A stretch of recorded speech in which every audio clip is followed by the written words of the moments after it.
이 책은 이제 짐 홀트라는 분이 과학, 수학, 철학 에세이로 썼는데 제가 보니까 약간 평론의 성격도 있고 어디 잡지, 산지, 뭐 신문이지 하여튼 기고했던 글을 정리해서 썼다고 하시더라고요. 근데 뭐 어떤 분들은 이 과학, 수학의 전문적인 분들도 만족을 못했고 저희같이 일반 독자인 분들도 너무 어려워서 몰입이 안 돼서 힘들었다는 분들도 많이 계시고 이래서 불친절함이 있었다 이런 말씀도 있더라고요. 어떠셨어요? 저는 재밌게 읽었어요. 네, 제가 또 관심 있어 했던 분야들도 많았고 이래서 좀 황당하게 범위가 굉장히 많기는 했는데 하나하나 시간이 있으면 한 차트씩 해서 이야기 나눠도 굉장히 재미있을 분야라고 생각을 했어요. 그래서 이 양이 원체 방대하고 이 지식으로나 뭐 이런 식으로 봤을 때도 이 독서 토론회에서 하기에는 너무 광범위하긴 했어요. 그래도 저는 이제 어떻게 나중에 다 읽고 나서 결론을 내렸나 하면 이 책을 냈는 짐 홀트의 의도에 대해서만 이 사람이 전체적으로 가지고 있는 이 세상이나 뭐 삶이나 이런 전체적인 그 인문학적 지식이나 과학적 지식이 일반인들한테 책을 낼 의도 전체적인 거를 생각하면서 읽었어요. 기본적으로는. 이 자연하고 우주 전체를 아우르는 모든 현상에 대한 이야기를 하고 싶었는데 그렇지만 이 사람조차 작가조차도 발견된 것과 알 수 없는 것에 대한 있죠, 그죠? 과학적 증명과 불확실성 이런 데 대한 이야기를 과학적인 거, 수학, 물리학, 철학, 그다음에 과학적 메커니즘으로 해석해서 보려는 작가의 이렇게 생각하고 그다음 두 번째는 과학적으로 이해할 수 없는 자연에 대한 인간의 메커니즘으로 보는 시각, 그다음에 뭐 삶, 죽음, 종교, 그리고 유머와 웃음, 그리고 마지막에는 이야기하는 것이 있지만 책이 작가의 어떤 주관적인 관심사를 보편적인 언어로 설명을 하고는 있어요. 그죠? 이렇게 쉽게. 금방 읽으면 와, 다 이제 왜 이러냐면 우리가 그 초등학교, 중등학교, 고등학교, 대학교 뭐 이런 사회의 경험으로 봤을 때 단편적으로는 이해를 하시면 이렇게 좀 속된 말로 책으로 들은 거나 주워 들은 거나 TV 매체로 보고서 이해할 수 있는 거는 이해할 거는 같아. 근데 그 작가가 가지고 있는 어떤 개별적인 지식이 있지, 그죠? 네네. 그런데 독자에게는 결코 보편적인 이해로 다가갈 수 있기에는 조금 힘들긴 했어요. 그래서 저는 이거를 그냥 우주하고 과학, 자연하고 과학하고 인간 세 개로 나누어가지고 바라봤어요. 그러니까 자연인은 뭐 우주에 얽힌 거고, 과학에는 뭐 수학, 물리학, 철학, 그리고 인간 마지막에 삶, 죽음, 뭐 종교, 그리고 유머와 웃음. 아인슈타인들의 상대성 이론은 다 알고 계시잖아요. 그래서 E는 MC 자승, 상대성 이론. 그래서 이 제일 첫 번째 차트에 아인슈타인과 게텔에 대해서 얘기한 거예요. 그래서 게텔이 아인슈타인의 상대성 이론은 E는 MC에 자승하는데 그가 약간 수학적인 데도 관심을 옛날에 많이 가지고 있어서 에너지가 C 속도가 붙어서 무한대로 가면은 끊임없이 확장돼가지고 퍼진다는 거예요. 질량의 법칙이거든요. E는 MC의 자승, C는 질량이에요. 그래서 부피가 확장되면서 확 터지면서 그래서 핵 융합과 핵 분열에 대한 여기서 나온 거예요. 그래서 핵 융합은 뭐냐? 이제 막 전쟁하면서 말하는 게 핵 융합이거든요. 그래서 얘는 다 똑같은 거예요.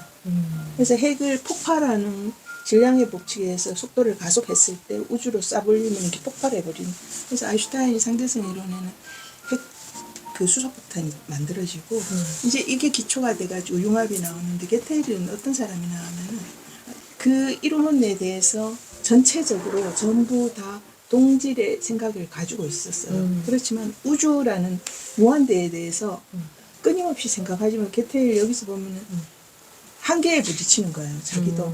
그래서 정신적으로나 막 그 어떤 이론을, 근데 게텔이 아인슈타인이 그러잖아요. 내가 그 프리스턴 대학의 과학연구소에 가는 이유는 게텔과 걷기 위해서 간다. 둘이서 괴테하고 그 아인슈타인이 굉장히 차이가 많이 나요. 맞아요. 나이 차이도 많고. 근데 여기서 둘이 아인슈타인을 유일하게 이해했는 사람이 괴텔이라 그러거든요. 그렇지만 사실은 괴테 아인슈타인을 얘기할 때는 여기도 나오지만 오펜하이머하고 얘기를 맞아요. 해야 되는 거예요. 왜냐하면 그 맨하탄 이론은 프로젝트. 이론을 얘기했지만 그 맨하탄 프로젝트를 사인했는 사람이 아인슈타인이에요. 아인슈타인이 왜 사인을 했나 하면은 그 독일에서 2차 세계대전에 핵 분열을 독일에서 연구해서 성공했다는 소식을 맞아요. 듣고 아인슈타인이 그 인류가 그걸 하면서 허락을 한 거예요. 그거에 대한 그 뭐라 근데 그럴까 이제 얘기를 하는 이유는 갈등을 많이 느꼈죠. 예, 그거는. 그랬지만 오펜하이머가 그 연구소의 책임자였어요. 그래서 이제 맞아요. 수소폭탄을 만들어가지고 일본에 투하를 했는데 마지막에 오펜하이머도 너무 비참하게 죽고 아인슈타인은 오펜하이머가 죽을 때까지 정치적으로 공산주의자로 몰릴 때도 유일하게 아인슈타인만 이 오펜하이머를 지지하고 그 죽을 때까지. 그렇지만 이 괴텔은 일찍 죽잖아. 그래서 오펜하이머도 그 괴텔 다음에 죽거든요. 오펜하이머는. 근데 아인슈타인은 훨씬 더 위에 사람이에요.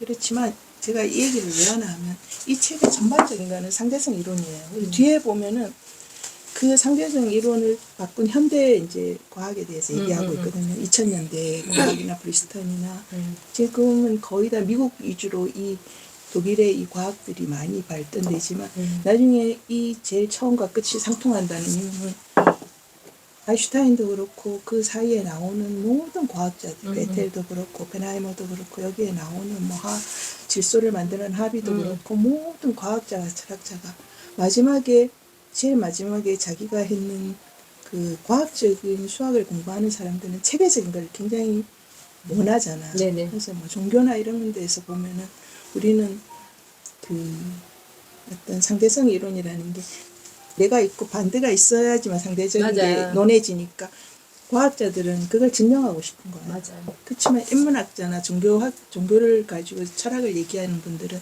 무한대에 대해서 얘기하잖아. 그렇지만 나중에 결국 과학자들도 제일 마지막에 가서 얘기하는 게 있죠.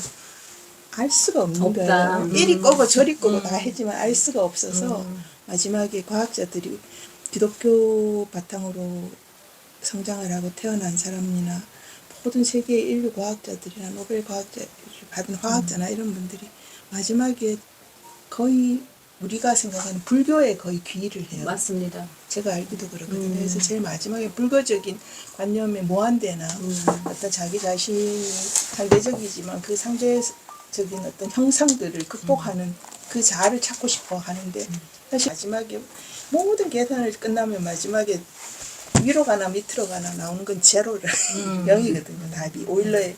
그래서 모든 수학자와 과학자들은 이 세상에서 가장 아름다운 형상을 숫자화했는 게 오일러의 법칙이라고 얘기를 해요. 그걸 이 같이 사는 남자가 매일 그걸 들고 사는 남자하고 같이 살으니까 제가 주워 들은 게 있어가지고 근데 마침 여기 나오는 거예요. 결과적으로 나중에 가면은 이제 불교의 사상으로 상대성 이론을 얘기하면서 형상은 있지만 숫자로도 표현하지만 그 형상이나 우주 넘어가지고 무한대 속에 있는 형상에 대해서는 내가 나를 찾지 않으면은 그 형상에 나를 고정시키지 않으면 아무것도 없는 거예요. 그래서 이제 존 풀트가 마지막에 웃잖아요.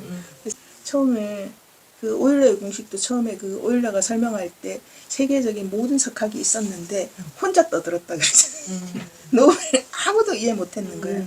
근데 그 제가 가끔 옛날에 논리학이나 이런 것 때문에 수학과 그 강의를 들으러 가면 그 수학을 교수들은 칠판에다가 우리의 모든 언어를 수학적으로 적어요.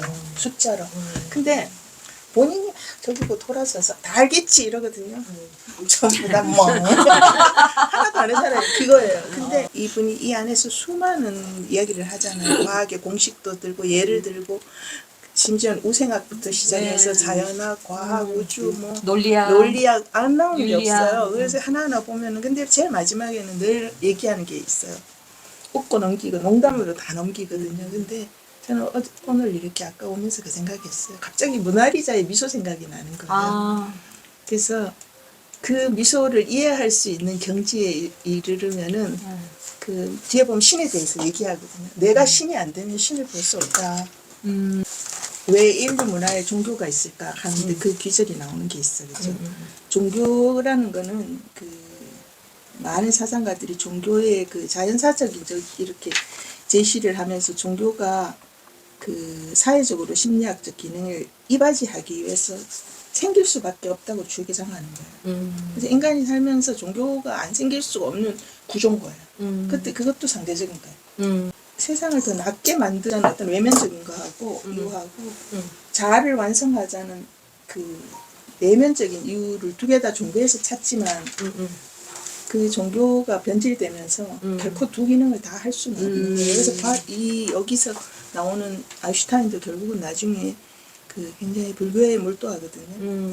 근데 불교도 사실은 불교는 신을 만들지 않잖아. 네네. 신을 만들지 않은 유일한 유일한 종교이기 종교일 수 때문에 있죠. 거기에 추구하면서도 나중에 아인슈타인도 그렇고 모든 과학자들이 오펜하이머도 그렇고 베토벤도 그랬잖아요. 세상에 한바탕 웃고 갈지 이거는 유머다.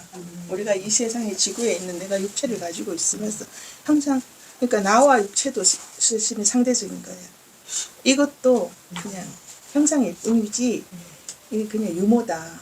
그리고 한바탕 웃자. 그래서 이게 나중에 이 존 홀트도 제가 봤을 때는 뭔지 다는 모르지만 약간 웃음을 찾았는 것 같아요. 그 유머를. 그래서 저는 제일 마지막에 이 사람이 그 헛소리라는 헛소리라는 이 사람 앞에 농담이라는 책에서 읽었지만 헛소리라고 말하기는 그렇지만 그 너머에 어떤 다른 것을 깨달으라고 이렇게 많은 이야기를 한 거가 아닐까 이러면서 선생님은 혹시 처음에 그냥 선택하실 때 어떤 마음으로 하셨는지? 저는 그 고전 네네. 이런 쪽을 봐요. 그걸 보려고 본 게 아니고 그 내 어떤 이제 정리하는 단계에서 뭘 알고 가야 되고 좀 정리를 하고 가야 될 거 아니에요. 아무것도 모르고 그냥 살다 보니까 어떻게 그냥 그러게 허무해서 그러다가 보니까 자연적으로 그런 방향으로 가요.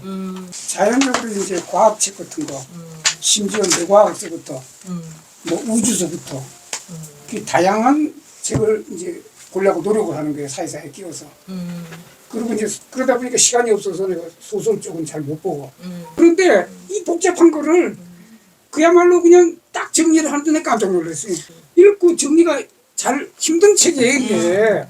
이분이 욕심을 내서 그런지 몰라도 너무나 많은 사람들의 얘기를 다양하게 실어서 그런 면에서도 지금 젊은 분들인지 모르지만 자기가 60 이상 되신 분들은 헷갈릴 것 같아. 그 철학이나 이런 책을 보다가 종교책을 보다가 과학책을 보고 그러면 놀라운 게 뭐냐면 연결이 돼요. 그럼 메모하신 거 뭐예요? 이거는 이제 제가 늘 이거 읽어주세요, 그러면. 책상에다 놓고 이런 건데 읽어주세요. 이건 이제 무량겁이 일찰나요. 일찰나가 무량겁이라. 일미진이 대천계요. 대천계가 일미진이라. 이게 불가사의 해탈 경계이다 이렇게 얘기해요. 여기에 이 양반이 얘기하는데 보면은 제로, 1 이렇게 나오잖아요. 네, 그리고 네. 무한대. 이것도 또 연결이 되는 거예요. 이와 비슷한 얘기가 과학책을 보다가 성경책을 보다가 연결이 되는 게 있고 뭐 이런데 그게 잘못하다가 보면은 제가 억지로 끼워 맞추는 수가 있어요. 그러면 어떤 진리는 뭐 어디 가서 잘못 가버릴 수가 있어요. 그런 거에 대해서 이제 이게 사실 오늘 이런 독서 토론 같은 게 다양하게 얘기하다 보면 아차 내가 이건 길을 잘못 갔구나 하는 걸 알게 되거든요. 그러면서도 이게 우리 독서 토론 이 굉장히 이제 참 좋다. 이게 원자예요, 원자. 원자 모습, 지구. 어, 책을 대하면서 느낀 게 저는 굉장히 그 서사에 익숙해진 사람이구나. 이야기 서사 구조가 없으니까 이해하기가 너무 힘든 거예요.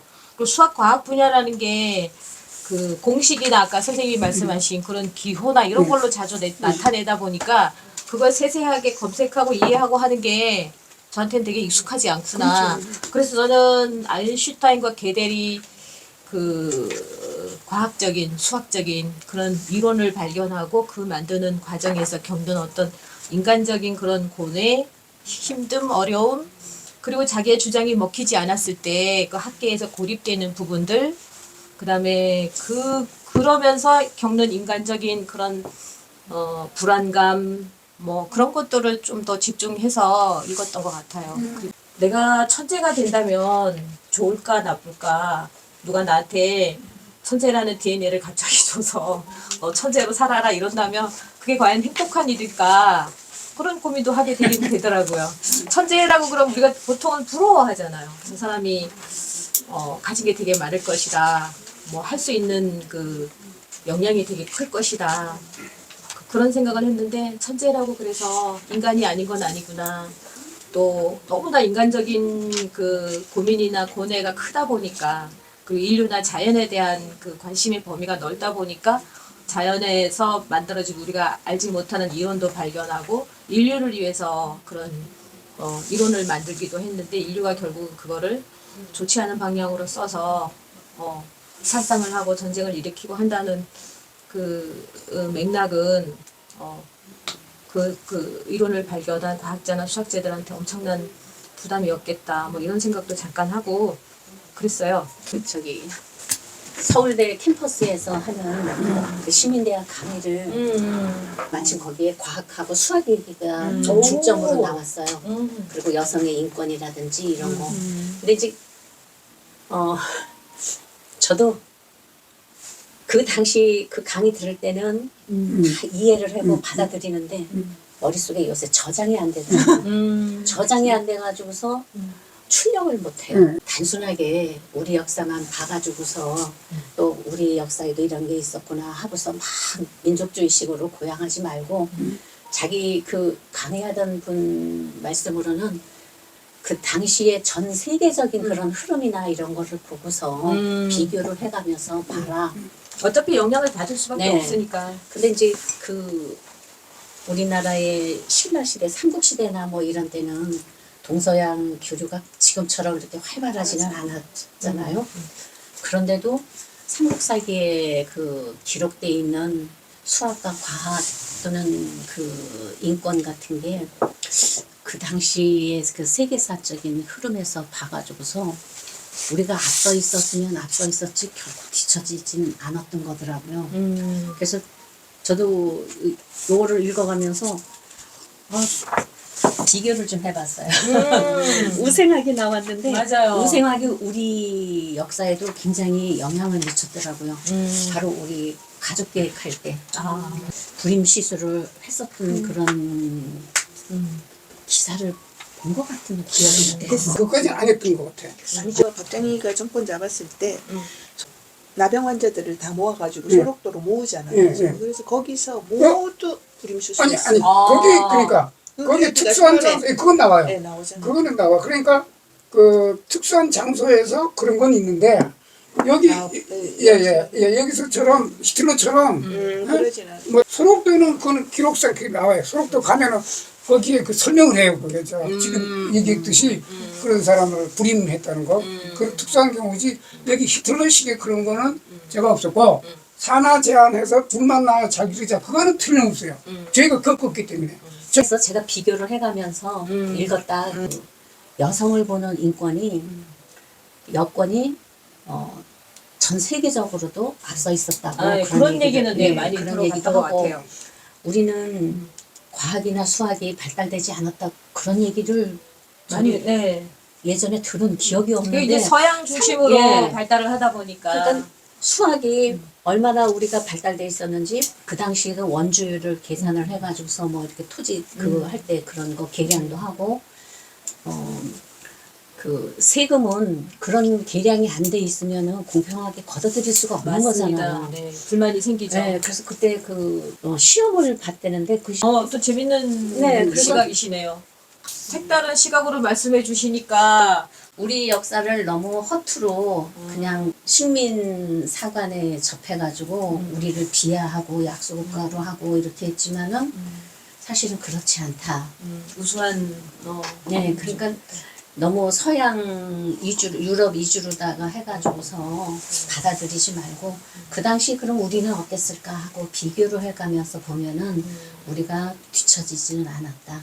일본 과학자가 쓴 책에 보면은 그 당시에 우리나라 그러니까 조선, 명나라, 청나라 그리고 일본을 비교를 해가지고서 아주 뛰어난 과학적인 수학적인 그런 것이 발견이나 발명이나 그런 게 500가지를 선정을 했는데 그 중에서 우리 조선이 300몇 가지라고 그런 것 같아요. 오. 한국의 과학자가 쓴 게 아니고 우리를 그렇게 얕잡아 보는 일본 과학자가 쓴 거다. 우리가 결코 뒤처지는 민족이 아니다. 송 선생님은 엊그제 나대하다고 하셨었는데 어떠셨어요? 제가 볼 때는 이 두 번을 꼼꼼히 읽어야지 컴퓨터 공학은 그냥 짧게 뭐 하는 거지 네. 이게 집중적으로 학문을 연구하거나 이런 그렇죠. 분야는 아니에요. 현실에서 그래서 기술적인 거. 라이프 사이클이 굉장히 짧은 그런 분야이기 때문에 우리가 뭐 여기는 물리학이니 수학이니 이런 거를 깊이 있게 저희는 다루는 건 아니고 그냥 짧게 그냥 겉핥기식으로만 하지 이공계라 그래서 또 그 수학이나 순수 물리나 이쪽은 굉장히 물리학, 깊이 배우는데 공대 쪽은 약간 실용적으로 거의 다 배우다 보니까 기초적인 것만 배우고 그래서 뭐 상대성 이론이니 뭐 이런 걸 들어보고 그 당시는 뭐 얘기는 들었지만 우리는 문제 풀기 위해서 맞아요. 문제 잘 수학, 풀어서 문제. 우리나라 모의고사 잘 교육의 우리는 보고 현실이 모든 것이 그렇죠. 문제 풀기에 맞아요. 사지선다형으로 MC 맞아요. 배웠습니다. 맞습니다. MC 제거 그거 꼭 외워가지고 MC 이거 잘 나오면은 문제 잘 풀려고 한 거지 뭐 깊이 있게 이렇게 읽은 적도 없고 그래서 이 책을 읽으면서 제가 느낀 거는 여기 과학 요즘에 이제 그런 옛날에 어떤 책 읽었는데 그게 있어요. 그냥 세발 자전거라는 과학 문명에 관해서 그런데 이 책도 그냥 얼핏 넘기는 거는 세발 자전거 가기 위해서는 이렇게 앞바퀴도 가야 되면 뒷바퀴 같이 따라가는 식으로 이 과학자들이 얘기를 하는 거가 수학자하고 두 분이서 얘기하는 거는 과학이 아무리 빨리 가도 뒤에서 같이 그 인문학적인 게 같이 가야 되지 않을까. 그래서 이 책은 유명한 척학자 그분들에 관한 그런 책이나 이런 걸 같이 겸해서 읽어야지 이게 전체가 뭔가 들어오지 이거 한 번을 읽는 걸로 우리는 너무 많은 여기 그 등장인물들이 맞아, 너무 많아서 다 몰라요. 저도 몰라. 그래서 좀 그래도 관심 있는 분들을 같이 연결해서 좀 읽어봤으면 좋겠다. 네, 공식만 써서 문제풀이 잘해서 대학 들어가면 거기서 이제 끝이에요.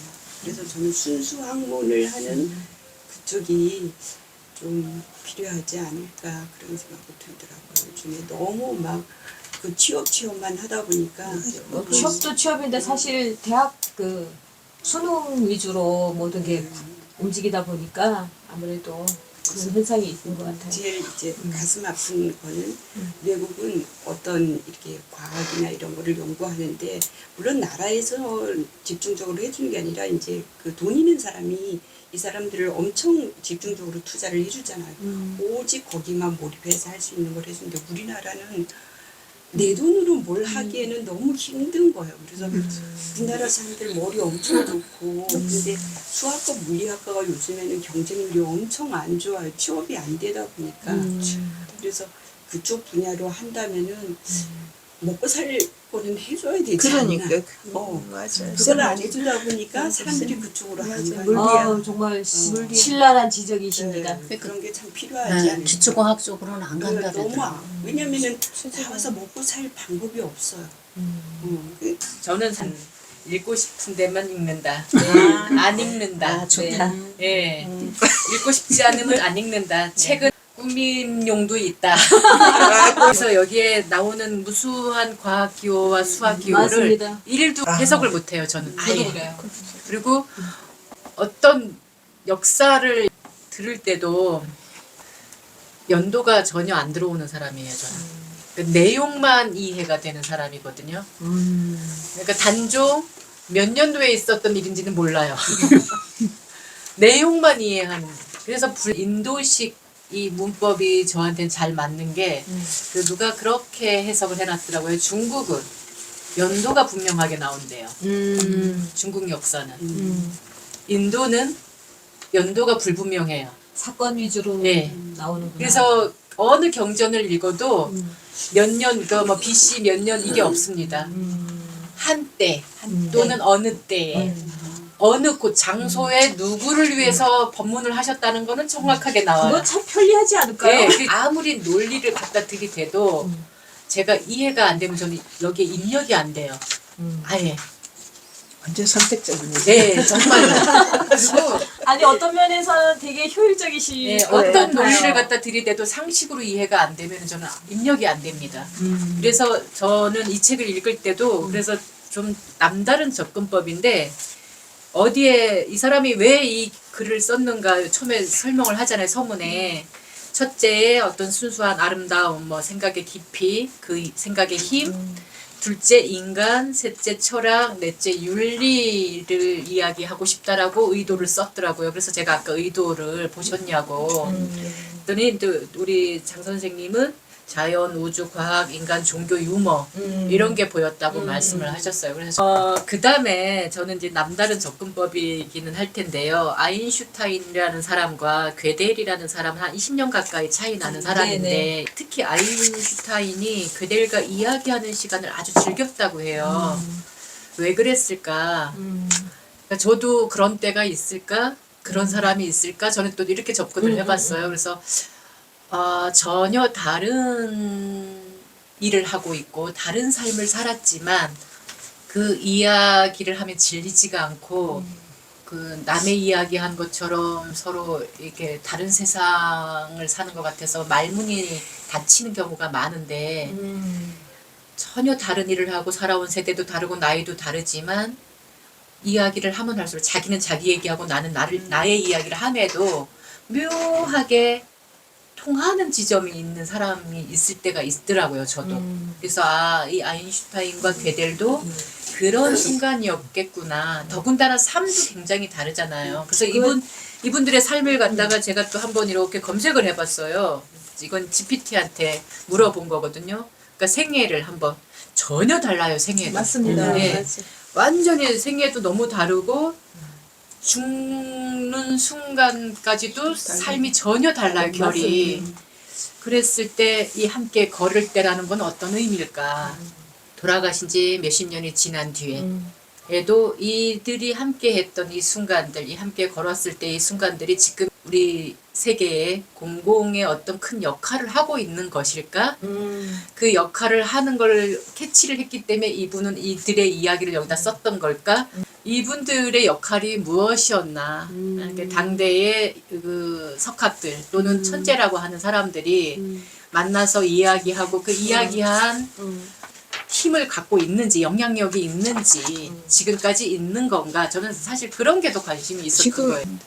스승을 우리가 가서 배우고 깨닫고 뭐 이런 걸 공부할 때 스승이 필요한 이유. 근데 스승이 앞에 서 있잖아, 그죠?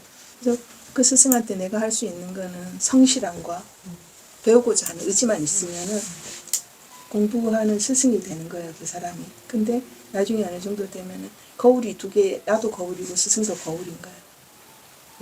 그러면 누가 서로 이렇게 예, 서로 두 거울인데 누가 스승이고 누가 배우는 사람이냐. 이게 상대적인 거예요. 완전 상호작용. 예, 그래서 상대성 이론에서 내가 스승인 거는 이원론적인 얘기잖아요. 상대성이잖아요. 그렇지만 어느 순간 그게 없어지잖아요.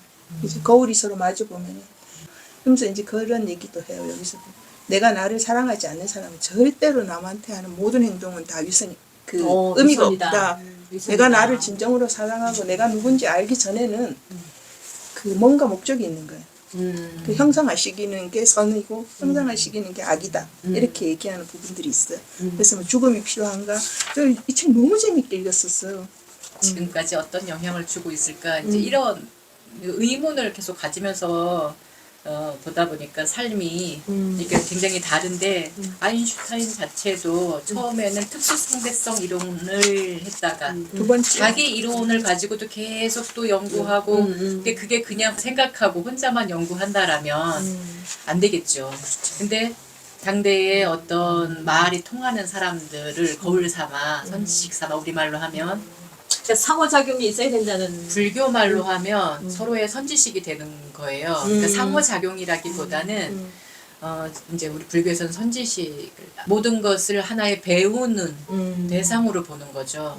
공부의 대상. 예, 그러니까 그래서 순행보살, 역행보살이라는 말도 하는 이유가 우리 일반 눈으로 보면 본받을 만한 좋은 모습, 훌륭한 모습만을 우리가 따라하려고 하고 배우려고 하는데 역행보살이라는 말은 굉장히 안 좋은 모습, 그러니까 범죄가 될 수도 있고 이런 것 또한도 우리는 배울 바를 삼으라고 얘기를 해요. 많은 의미가 담겨 있어서 선지식 삼아라 이제 이런 얘기를 하는데 스승 삼으라는 말이나 다름없죠. 네네. 그런데 나중에는 일반 상대성 이론이 나올 수 있었던 것도 또는 뭐 노벨 물리학상을 받을 수 있는 그 광전 효과니 시간이니 뭐 이런 것까지 하는 게 사실은 이런 대화들을 나누면서 같은 과학자가 됐던 같은 물리학자가 됐던 아니면 어떤 다양한 분야마다의 천재들과 이야기를 나누면서 근데 괴델 같은 경우에는 그걸 뛰어넘지 못했던 것 같아요. 그러다 보니까 이게 피해망상에 굉장히 사로잡히면서 영양실조로 결국은 죽는 네. 불안증에 시달리다. 근데 천재들이 그런 경우를 많이 겪고 있었다라는 것을 또 얘기하잖아요.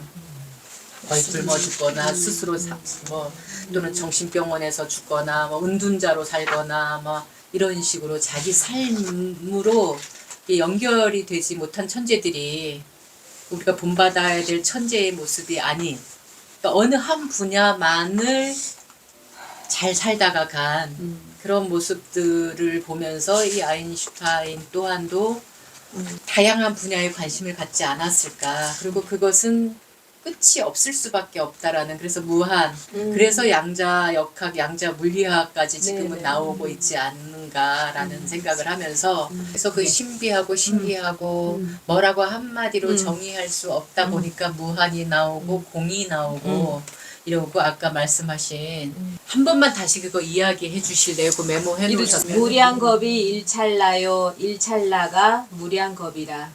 일미진이 대천계요. 대천계가 일미조이라. 이게 불가사의 해탈 경계이다. 그걸 어디에서 메모를 하셨는지 모르는데 이제 그런 말씀을 가장 극명하게 한 게 법성계라는 게 있어요. 특히나 천도제 49제 할 때 천도제라는 말은 사람들이 많이 잘못 알고 있는데 천도제가 뭐예요? 하고 제가 물어보면 대부분 어떻게 대답하냐면 하늘로 가시게끔 제사를 지내드리는 거라고 알고 있어요. 180도 다릅니다. 옮길 천자에 제도할 도자에 아이제 베풀 제자예요. 천도제라는 뜻이 완전 다릅니다. 제사를 지내는 게 아니에요. 희생물을 삼아서 하는 게 제사예요. 우리가 그 네팔 그 사원에 갔을 때 거기에 그 브라만 계급들의 그 제사장들이 나와 앉아 있잖아요. 그 제사장들은 인간과 어떤 신 또는 하늘의 중간 역할을 하는 사람들을 제사장이라고 하고 그들은 반드시 어떤 제물을 바치는 걸로 기본을 삼아요. 근데 불교는 제사가 없습니다. 특히나 염소니 닭이니 이런 걸 잡아서 올리는 건 전혀 없습니다. 베푸는 것만 있어요. 재개한다, 목욕 재개한다, 정화시키는 것만 있어요. 그래서 그걸 두 개를 아우른 말이 아이제, 제자예요. 천도제, 49제, 제자는 이 제사 지낸다의 어이제가 아니라 베풀고 정화한다, 정화하고 베푼다라는 말의 아이제자입니다. 제를 베풀 때, 제를 지낼 때 법당 안에서 이제 마지막으로 영가님을 보내느라고 법당 한 바퀴 돌을 때 목탁에 맞춰서 이렇게 하는 연불이 법성계라는 게 있어요. 일중일체 다중일 일직일체 다즉일 일미진중함시방 일체진중여겨시 무량원겁 즉일념 일념 즉시 무량겁 요 세 경구가 있는데 이게 뭐냐면 하나 속에 일체가 있고 다중 속에 하나가 있고 또는 한 작은 일미진중함시방 시방에 요 작은 티끌 하나에 시방 세계가 담겨 있고 세상 속에 또 하나가 담겨 있고 서로가 떼어놓을래야 떼어놓을 수 없는 거예요. 또 한량 없는 무량겁 속에 찰나의 한순간 한 생각이 깃들어 있고. 있고 그 또 찰나의 한순간에 또 무량겁이 담겨 있기도 하다. 그 내용이거든요. 지금 하신 말씀이. 맞아요. 예, 그러니까 이거는 철학의 관점인 거예요. 종교가 아니라. 예, 철학의 관점이고 오늘날의 이 불교는 종교가 되어버렸어요. 그리고 또 철학이 되어버렸어요. 근데 이제 저희 담마, 제가 알려드리는 담마에는 철학도 종교도 없습니다. 삶만 있을 뿐이에요. 삶. 그러니까 내가 행하는 것만이 있는데 사실 이게 다 아우른 것이기 때문에 삶으로 가야 된다라고 이야기할 수 있는 거예요. 삶으로 연결되지 않으면 이건 그냥 이론일 뿐이에요. 예. 그러니까 그래서 제가 이 걸을 때라는 말을 이게 지금 오늘날에 어떻게 작용을 하고 있는가를 보려고 했던 이유가 저는 어느 분들의 삶도 마찬가지예요. 성자든 현자든 지자, 그러니까 지혜로운 이든 이분이 이론만을 갖고 탁상공론을 했는지 아니면 이 이론을 자기 삶 속에 어떻게 자기 삶으로 어떻게 승화시켰는지 그거를 항상 보려고 해요. 그래서 이 아인슈타인이 어떻게 살았는가, 이분이 이제 어쨌든 독일 사람인데 미국으로 망명을 해서 죽을 때까지 핵무기를 반대를 했더라고요. 자기와 같은 사람들이 발명한 그 핵이 도움을 주기도 했지만 사실 엄청나게 인류에 피해를 주었기 때문에 이것을 반대하는 삶을 살았구나. 과학자로서 굉장히 힘든 상황이었을 것 같아요. 자기 이론을 부정하는 일일 수도 있는 거잖아요. 그랬을 때 그래도 인간미가 있구나. 있었구나. 저는 이제 그런 식으로 차갑기만 봤습니다. 한 과학자가 아니라. 그러니까 숫자 놀이만 하고 공식 놀이만 했다라면 매력이 없었을 텐데 그래도 끊임없이 이게 인간 세상에, 사람 세상에 어떻게 작용을 했는지 또는 어떤 삶을 살았는지 저는 이제 거기에 초점을 맞춰서 자꾸 보려고 해요. 그래서 독자의 권리를 썼습니다. 그 무량겁이니 무한이니 뭐 이런 게 사실은 인도에서 나온 말들이거든요. 다. 그럼 우리나라에는 그런 말이 없을까? 없었을까? 우리나라도 있더라고요. 온 세상. 온 세상. 온이라는 말이 온이라는 말이 숫자예요. 예, 백천, 예, 백이 지문이고 천이 온이거든요. 온갖, 온 세상, 온 누리, 막 이런 게 사실 숫자 말인 거예요. 그러니까 잘도 마찬가지, 잘해라, 잘. 예, 이런 말도 사실 숫자 말이더라고요. 이와 같은 모든 이론을 갖다가 잘 정리해서 세상에 공표하는 걸 서양에서 먼저 했을 뿐이지 사실 우리나라가 안 하고 있었던 건 아니었던 거죠. 예, 그래서 우리만의 또 과학, 수학 이런 역사가 있었다라는 걸 보게 됐어요. 너무 죽을 죄지었다고 생각은 이제 버리셔도 될 것 같습니다. 그치. 그래서 지금 이제 관점으로. 얘기를 다 듣고 보니까 네. 죽을 죄를 진 게 아니라 보람을 느끼고 이 시간에 오셔서 건져가는 게 있고 서로 상호작용하고 우리가 말만으로만 이렇게 느끼는 게 아니잖아요. 그 사람의 얼굴, 표정, 말투, 느낌 이런 걸로도 우리가 상호작용을 많이 할 수 있으니까 독서 모임의 그 효율은 그런 데서 오는 거라고 저는 생각해요. 이게 삶과 직결이 돼야 되는 거예요. 그렇습니다. 네. 맞습니다. 그게 안 되면은 네. 여기 와서 잠깐만 자기 자랑 내지 뭐 이런 걸로 흘러갈 수 있고 모르죠. 자기의 뿌듯함과 자존감은 갖고 갈지는 몰라도 뭐 저 같은 경우는 특히 더 그래요. 이제 자꾸 내 이런 나이 얘기해서 미안하지만은 이게 저의 삶과 어떤 이게 연결이 돼서 변화가 없으면 뭔 짓인 거예요 이게? 그렇습니다. 중요한 지적이세요. 그것이 꼭 내가 원하는 답이 아니더라도 이야기를 나눌 수 있다는 자체만으로도 우리한테는 뭔가 이렇게 마음이 좀 가벼워지고 문제를 해결할 수 있다는 그 힘이 생기는 것 같고 그런 장점이 되게 크거든요. 아인슈타인을 비서로 채용한다면 어떨까? 이 사람이 천재잖아요. 그리고 뭐 수학, 물리학, 뭐 과학적으로 굉장한 업적을 이루신 분인데 이 사람을 만약에 비서로 채용한다면 어땠을까? 어떨 것 같으세요? 만약에 내가 어떤 회사의 대표야. 비서가 필요해. 그래서 아인슈타인을 비서로 채용한다. 그럼 어떤 점이 굉장히 유리할까요? 회사에 필요한 사람 직원으로 뽑는 게 아니기 때문에 네네. 그렇잖아요. 네. 그러니까 그런 맥락이죠. 우리가 AI를 비서로서 활용한다는 그런 차원하고 같은 맥락이죠. 그건 또 그거 좀 다르죠. 그건 자기가 필요에 의해서 하는 건데 그러니까 지금 질문하는 거는 그런 쪽이라기보다 아인슈타인 사람을 비서로 채용한다는 거 아니에요? 채용했을 때 우리가 어떤 점을 잘 활용해서 써먹을 수 있을까? 뭐 제가 보기엔 활용보다도 기업주에 사고의 폭 내지 이래서 그걸 비서로 드는 거지. 뭐 활용하기 위한 데면 직원으로 데려왔겠죠. 예전에 기억나는지 모르겠습니다만은 김우중 씨가 한참 해외를 돌아다닐 때 김영옥 교수를 네네. 김영옥 교수는 공짜로 여행하고 잘 먹고 하니까 좋고 여행 파트너 삼아 다니신 그렇죠. 거죠. 네. 파트너라기보다도 네. 비행기 안에서 네. 김영옥 교수를 태워가지고 그 김우중 씨가 그 상당히 많은 얘기를 나눈 걸로 알고 있어요. 지식의 전당처럼. 그렇죠. 지식뿐만 아니라 여러 가지로 이제 그랬던 걸로 알고 있었던 것 같아요. 어떻게 보면 이제 그런 의미로 비서를 채용할 수가 있는 거죠. 또 저는 인재 등록을 잘못한 것 같아요. 비서로 쓰기에는 네. 너무 아깝지. 연구소장증으로 다 발탁을 해서 임명해서 마음대로 연구해라. 네, 그래서 네. 돈을 좀 대줘야지. 근데 선생님 지금 비서로 쓴다는 얘기는 지금 우리가 헛소리 하고 있는 겁니다.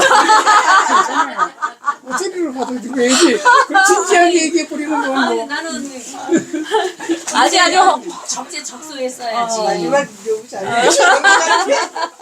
마지막 결론 부분에 그냥. 또 우리 스님은 어떠세요? 스님 생각 되게 궁금해요.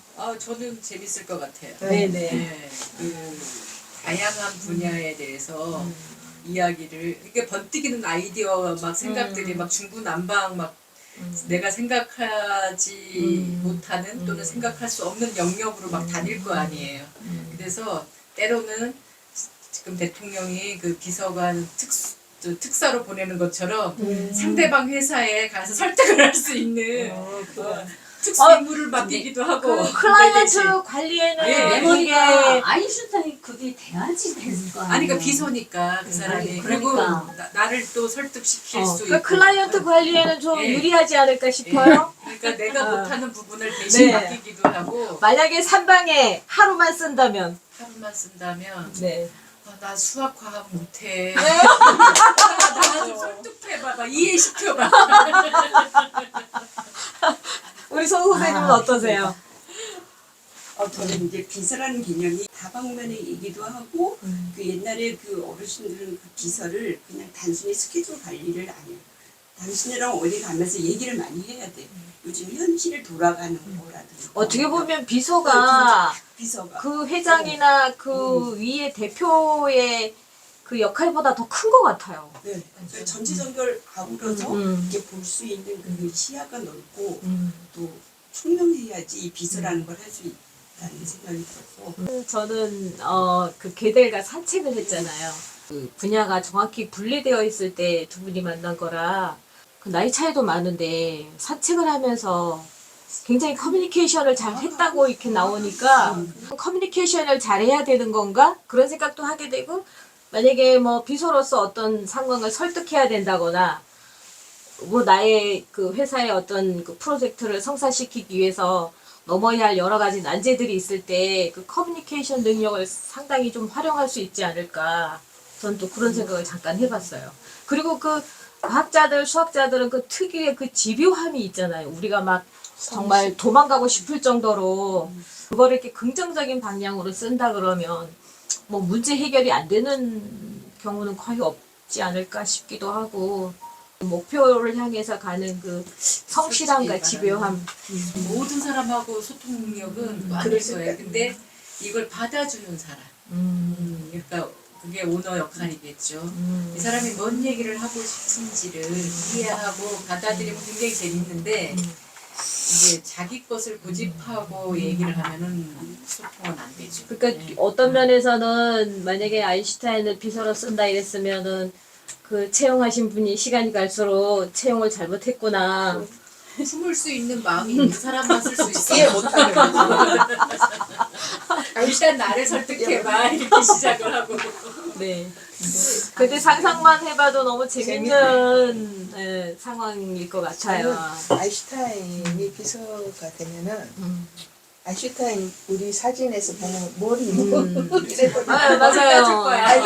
그리고 웃는 모습이잖아요. 뭐 양말도 안 신고 다니고 이 복장 관리는 예, 전혀 안 그리고 되신 늘 분이잖아요. 웃는 모습이고 늘 그랬대요. 그런데 이 아인슈타인이 뭐라고 이 책에서도 나중에 보면은 100만 년 후에 이 지구가 안 멸망할 때 100만 년 후에 남아 있을 수 있는 게 웃음하고 수학밖에 맞아요. 없어요. 그 얘기 나오면 아, 들으셨죠? 네. 근데 저는 아인슈타인 너무 제가 비서를 쓴다면 이런 뭐 공부하고 머리 아픈 일은 빼고 같이 팔짱 끼고 내가 쉬는 시간에 아인슈타인과 같이 놀으면 그 웃음이 너무 웃기는 나를 좀 웃겨주는 사람으로 비서를 아재 개그 같은. 근데 어떤 약간 정신 나간 공대생들 수학 물리학자 이런 애들은 이렇게 날아가는데 우리는 이렇게 예쁜 이 나비가 날고 정말 예쁘다 이러면서 숫자가 막 날아간대요. 제어 예측하는 애는 그렇군요. 숫자가 막 날아가고 그러니까 몇 번이 제어 예측하는 애들은 그래서 막 이렇게 1도 하면은 그리고 빛이 이렇게 막 반사가 되면 우리는 빛이 이렇게 쫙 내려온다 그러면 그게 막 숫자가 다 보이는 거예요. 그래서 저희가 맞을 때 미친놈 아니에요? 근데 그거를 재밌게 받아들일 수 있는 일단 마음의 문을 네, 열어놓고 너무 받아야지. 재밌어가지고 이제 사석이든 어디든 어떤 분이 만나서 무슨 이야기를 하면 그게 헛소리라도 좀 네. 잘 들으려고 해야겠구나. 그죠, 맞아요. 네, 그 속에 혹시 아인슈타인처럼 그 어떤 발견을 위한 그 시점이 있을 수도 있으니까. 좀 재밌을 것 같아요. 네. 비서로 100% 채용해가 됐다니까. 어렵다고는 했지만 더 재밌어. 또 재밌게 이렇게 잘 풀어가서 너무 재밌고 감사한 시간이었고요. 물리학자들은 네. 만물의 이론의 발견을 거론한다. 근데 이제 이것도 하다 보면 만물의 이론의 얘기가 나와. 어떻게 보면 이제 말장난 같은 얘기일 수도 있는데, 네네. 제가 질문 이제 하려고 하는 포인트는 여러분들은 만물의 이론이라고 하는 게 가능하냐? 있을 수 있느냐? 그러네요. 이론 같은 거 아닌가요? 그 만물의 이론이라는 게 그 여기서 그 얘기를 하고 있잖아요. 상대성 이론은 상대적이어야지 이론이 되니 상대성 이론이 되는데 네. 만물 모든 것에서 끝까지 해보면은 아무것도 모른다라고 얘기하거든요. 네, 우리가 알 네. 수 없다고 얘기하는 게 그게 그러니 결국은 모르니까 그러니까 그렇게 이제 넘어가면 그게 종교로 가버리는 거 아니에요? 그러니까 그래서 모른다고 얘기하는 게 철학으로 넘어가는 것 같아요. 더 넘어서 종교로 가버린다고밖에 볼 수가 없거든요. 그러니까 인간이 그 더 이상 다가갈 수 없는 지점에서 그러니까 철학이나 자연으로 종교로 가야지. 이렇게 그래서 자연을 다 스토리텔링 되는 거 아닐까 싶어요. 네. 좋아하고 막 이렇게 설명할 수 없는 그거를 아주 영리한 방식으로 해석하는 즐거운 인식의 감정적 흥분이 일어날 때 나타나는 게 웃음이다. 모든 걸 초월해서 좀 그래도 사람이라면 좀 행복하게 살기를 바라는 바라는 마음에서 그렇게 쓰지 않았을까요? 네, 그런 마음이 클 것 같아요. 뭐 싸우고 나쁜 소리하고 이런 거보다는 적어도 사람이 모였을 때 웃을 수 있다는 것도 요즘엔 되게 귀한 시간이잖아요. 그런 시간이. 그래서 콜트가 그런 유머가 우리나라 사람들이 참 힘든 게 유머라고 하는데 그 유머러스한 시간이 오히려 에너지를 주고 삶을 또 열심히 살아가게 하는 원동력이 되라고 아마 그런 바라는 마음에서 원을 쓰신 것 같아요.